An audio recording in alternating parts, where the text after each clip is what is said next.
All right, hello, welcome to chapter 9. This will be 9.1, part 1. We're going to look at what's called polar graphing. And in this first section, we'll go a little bit slow um, and split up 9.1 to two parts. And we're going to look at polar coordinates. All right, so if you look here, this is what a polar grid looks like. All right, um, it's actually based off of the polar grid, and look here, this is the y-axis that you're used to, and this is the x-axis that you're used to. All right, now before we actually get into the lesson, um, you're gonna remind yourself of the unit circle. All right, so these diagonal lines that's being highlighted right here, these are your unit circle values. This is, whoops, hold on a second. Let me get a thinner line. Right, so this is pi 6, that's pi fourths, pi thirds,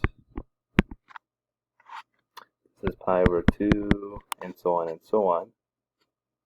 I'm going to pause this for a second, and then you'll see all of them show up.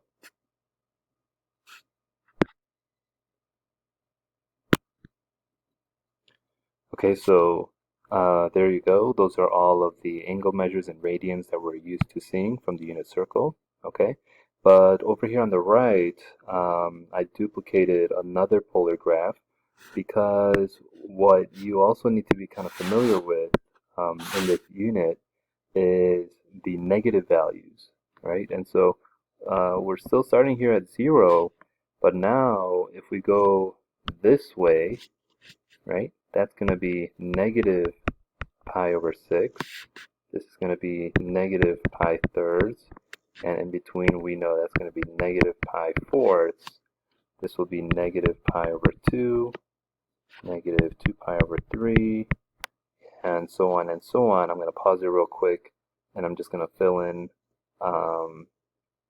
the rest of it, and then you'll see what it looks like.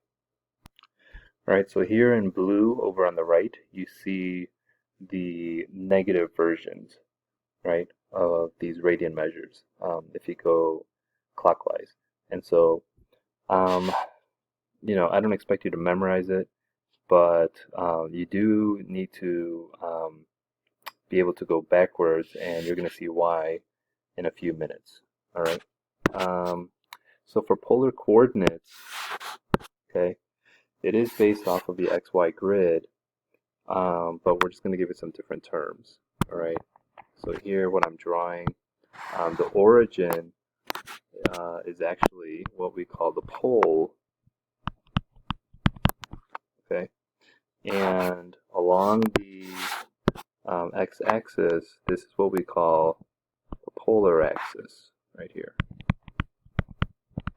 Okay.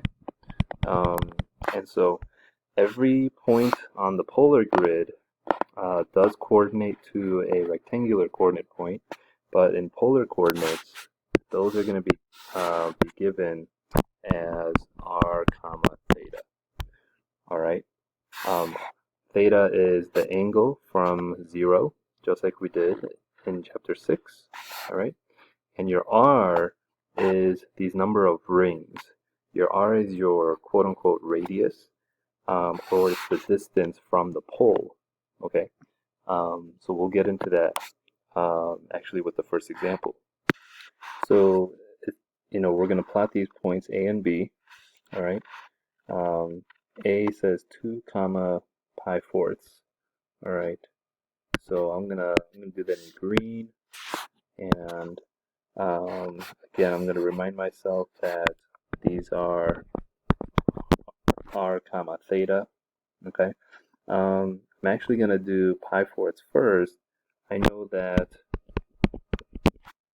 well, this is 0, and pi fourths is this line right here, right? Okay, so we got the theta taken care of, right? Well, actually, let me do this just to emphasize. Okay, your theta is from 0, you're going out that much, right? Your R value is 2. All that means is from the pole, from 0, 0, along pi fourths, you're going to count out 2 rings, and that's it. You're done. And that's point A. Okay? For point B, I'll do it here in red. Again, r comma theta. Your theta is 2 pi over 3, right? And so 2 pi over 3, we know is going to be right here. Okay? So it's, try and ignore the green here. It's this angle here. That's your theta. Okay? Now the r value though, the r value is -3. So that means along this line of 2 pi over 3, we're actually going to go backwards. So from the pole, we're going to go backwards 3 circles out. So it's actually right here. Okay, so since it's at -3, we're going to go backwards. If it did say +3, and maybe I'll make a quick new one here. Let's say if point C was +3 and 2 pi thirds, then it would be in quadrant 2. We would just go 3 rings, 1, 2, 3, right here. Okay, this would be C, and we said this one is B right there. Okay, so the negative just means the opposite. All right. So there's a question here, right? Oh, no, that's not where it is. The next question down here says, how else can you represent 2 comma pi fourths? So point A, think of 3 other ways to plot that point, right? So I'm actually going to erase this real quick, and then let me replot that. Okay, so here's my plotted A point again, right? It's here along pi fourths. It's 2 rings out, right? And the question was, how else can you represent that point? Now, one thing you could do is we could just say, well, you know, if we make that point A go around the circle once, right, that would be pi fourths plus 2 pi, right? You would end up with 2 comma 9 pi fourths. Okay, technically that's true, okay, but we're actually not going to exceed, we do not want to go more than 2 pi, all right? So I'm gonna backwards here and delete all this. And so what if we do it like this?